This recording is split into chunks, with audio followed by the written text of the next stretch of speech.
I know that I'm definitely not the only one thinking about this, but I still got to ask, what the hell is going on with Highguard? Because I find his current position very interesting. I am the coming storm.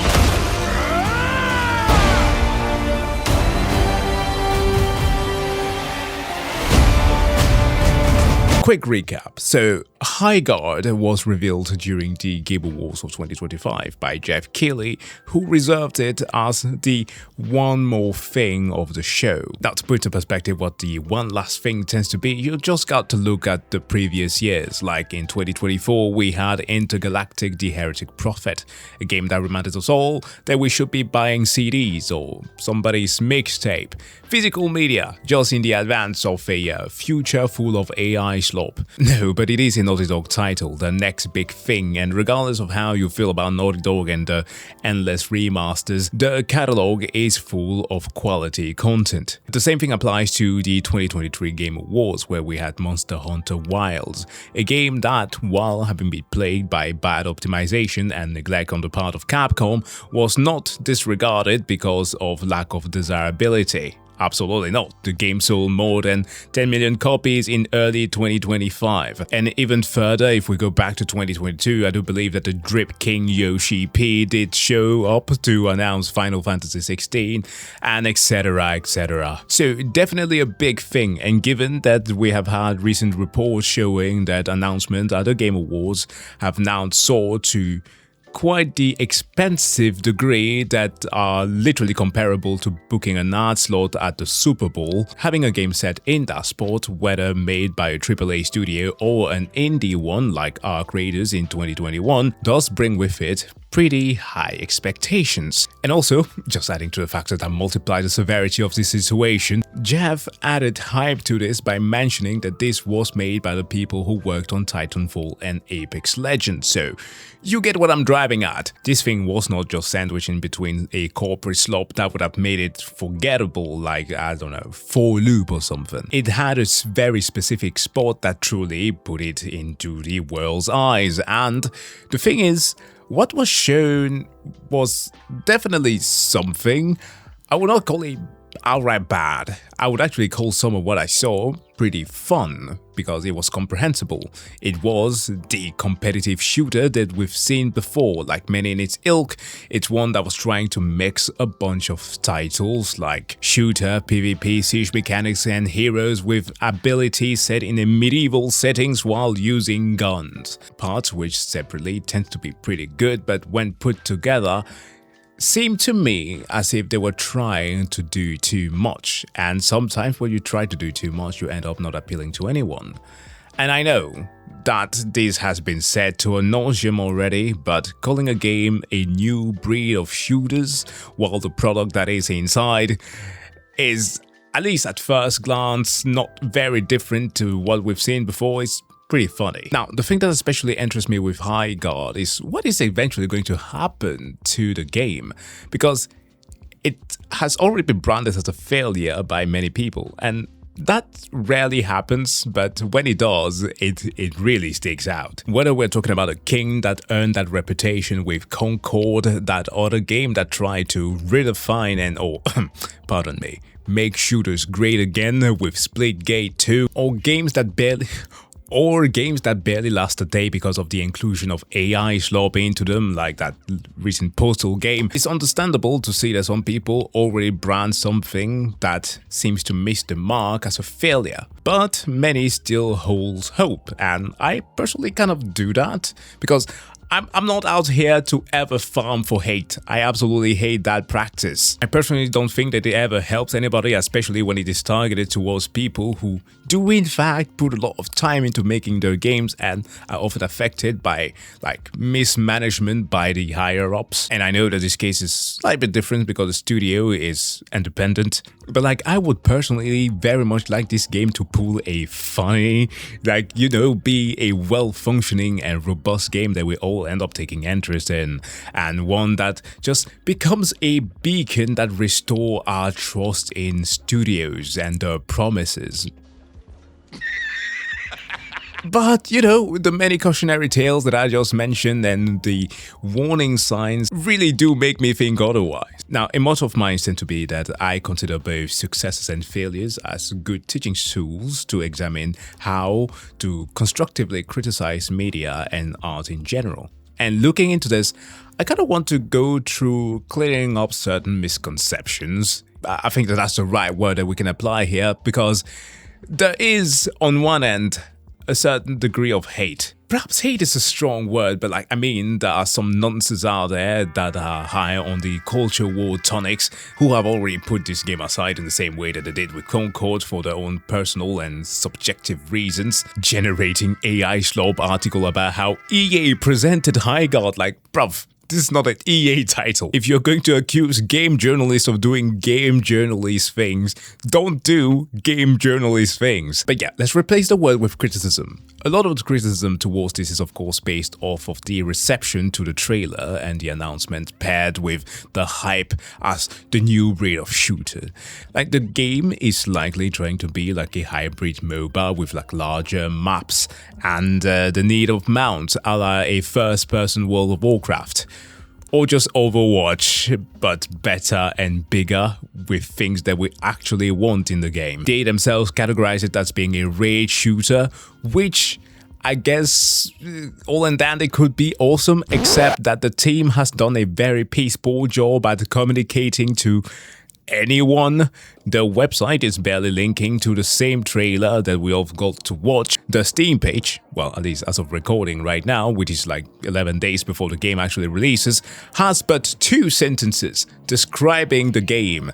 And the social media page, I don't know if this gets a kick out of you or not, has fewer followers than that of Concord's.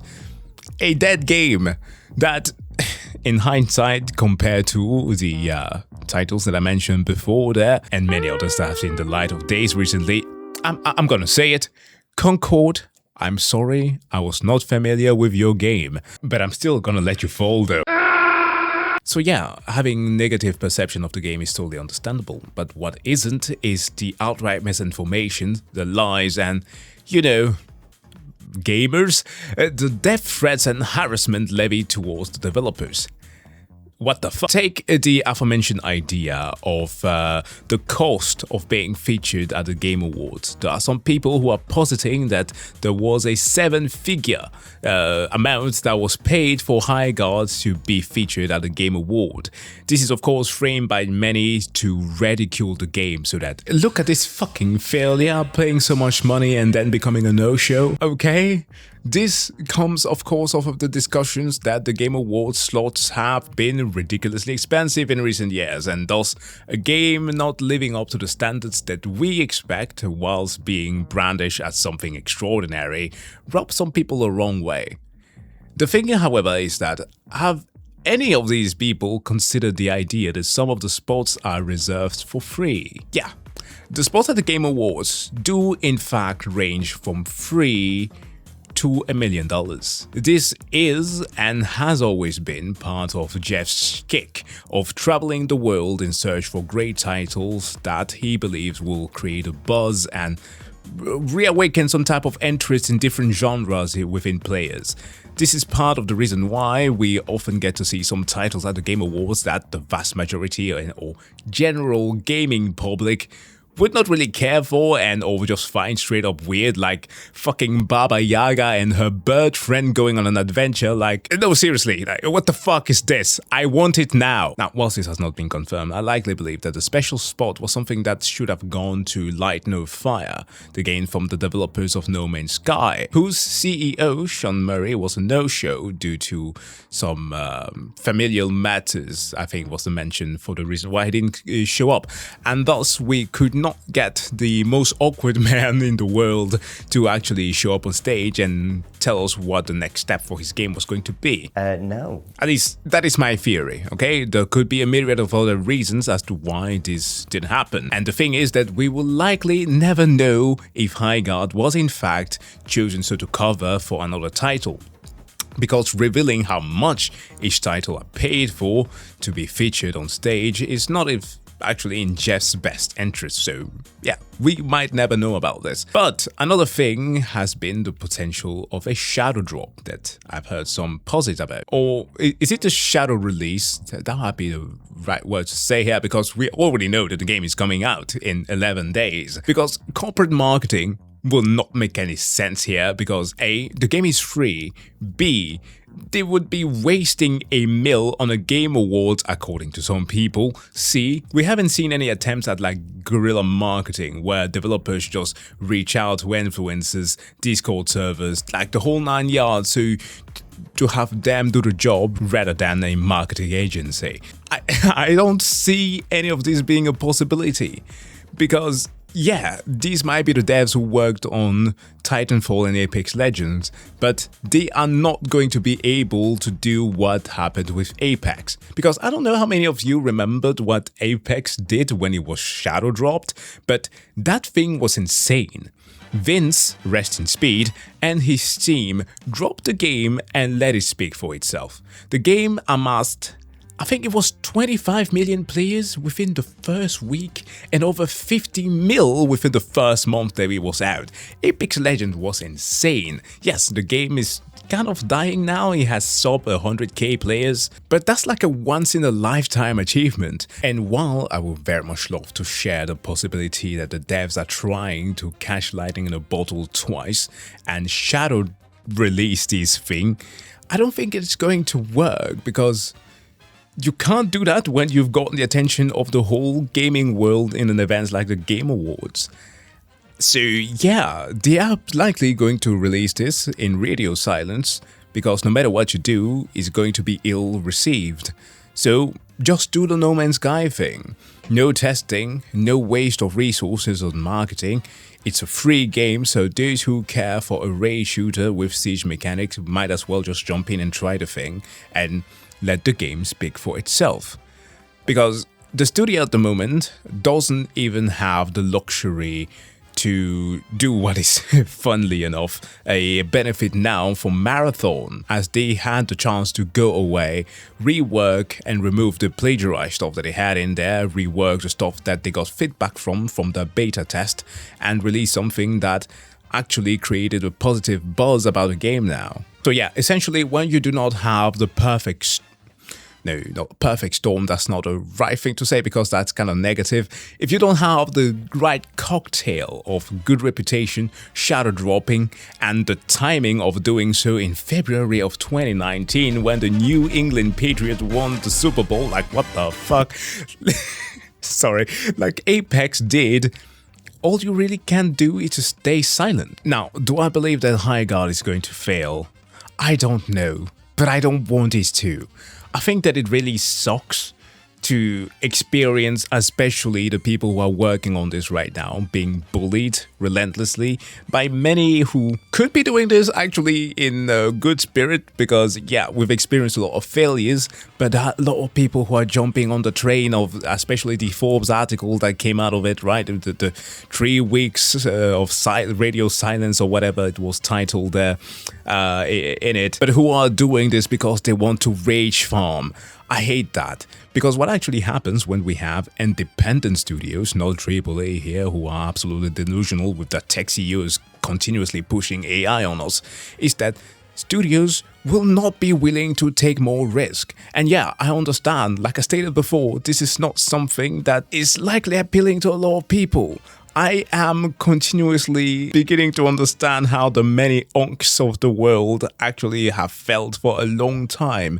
People who desire to have more single-player experiences. And when they hear something like, oh, a Titanfall project was cancelled by EA, god damn, I very much love the single-player experience of that game. Yeah, there was multiplayer and it's still kind of supported today by the modding community, but the best experience that I had about that game was hanging out with my robot buddy. Like, I understand that a lot of people don't have time to be as competitive with multiplayers anymore, and it's an oversaturated genre, and we don't just have vibes here about it, we have statistical proof that people are spending less time playing these. So naturally, being victim of association with a very praised single-player experience is going to doom you to a certain position.